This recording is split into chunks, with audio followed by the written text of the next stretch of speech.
Breaking tonight, President Trump issuing an extraordinary, dire, and perhaps unprecedented warning to North Korea.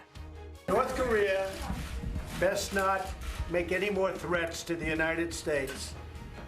They will be met with fire and fury like the world has never seen. And just minutes ago, this breaking over the wires, reports from state media indicating that North Korea is said to be, quote, carefully examining a plan to strike the U.S. Pacific territory of Guam. That's the story tonight, and it's an alarming one. I'm Dana Perino in for Martha MacCallum.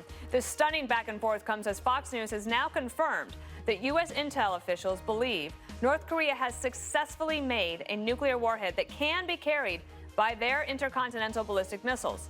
This was a development our analysts thought was years away, but is now at our doorstep. Remember, it was just last month that a North Korean ICBM test showed the regime is capable of striking American cities. And now, with this new threshold crossed, the U.S. and our allies must come to a decision sooner than we might have thought.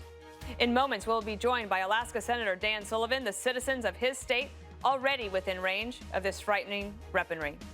But first, we begin with Malice, author of Dear Reader, the unauthorized autobiography of Kim Jong-il. Thank you so much for being here. So Americans now are very concerned. If you see this CBS poll, how do you feel about the North Korean situation, showing that 72% are uneasy about a possible conflict, and then North Korea's development of a weapon is 60% believe a threat that can be contained. Now, that was a poll taken days ago. Yeah.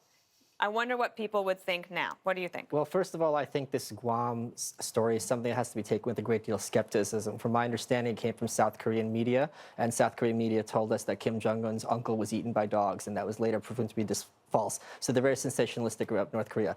Because they want to try to provoke a reaction from President Trump like the one that they had today? No, it's just like the fake news here. They just want to run with whatever crazy story that makes them look interesting. This is not coming from the government necessarily? Correct. Okay. Exactly. So at the same time, you know, when you hear analysts on TV talking about how North Korea are crazy and they're not rational actors, think about it this way. We have a lot of people who watch the show who are strong supporters of the Second Amendment. If Rex Tillerson showed up at their house and knocked on the door and said, give me your guns, you can imagine the reaction. It would be no and shut up. But then if he also said, let's sit down and talk, they'd be very skeptical of why do I want to talk to this guy who wants to take away our guns. So they are very rational in their behavior, but they are also very evil, sinister people.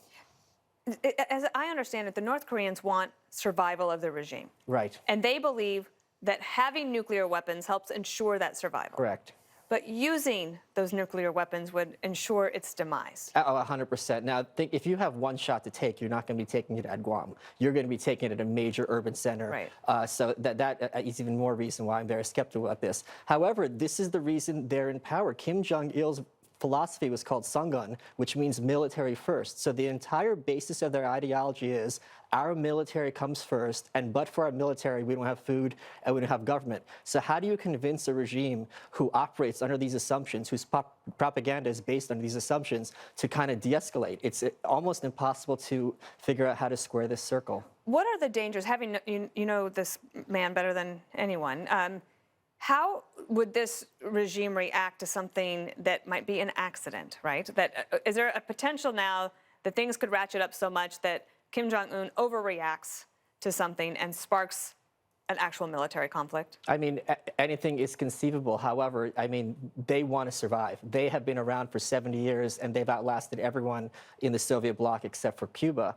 So obviously they're doing something right in maintaining their hold in power. And in fact, when Kim Jong-il took over for his father, Kim Il-sung, his campaign slogan was, do not expect any change from me. So they have had a consistent ideology for 70 years. How isolated do you think they feel after the UN Security Council vote on Saturday? They like being isolated because they call themselves a shrimp among whales, and they revel in the fact that they're a small country that in their words, slaps America across the face. So this is a source of pride that it's us against the world for them, which makes it even more difficult to try to get them to engage with other countries. So then, as we look to China to try to help us, with the sanctions that were put in place, it's about $1 billion, which will hurt, but will it hurt enough Or do you think there needs to be more pressure brought to bear? I mean, they were more than happy to allow 10% of the population to starve during the 90s and blame the U.S. imperialists for it, as they called it. So I don't know if the sanctions are going to work in that way. However, the good thing about the sanctions is it showed an international community allied against them. So instead of them saying it's the Americans versus us, now it's the whole world against them. And it's a very different situation. All right, good. Thank you so much, Michael. Thank you, Dana.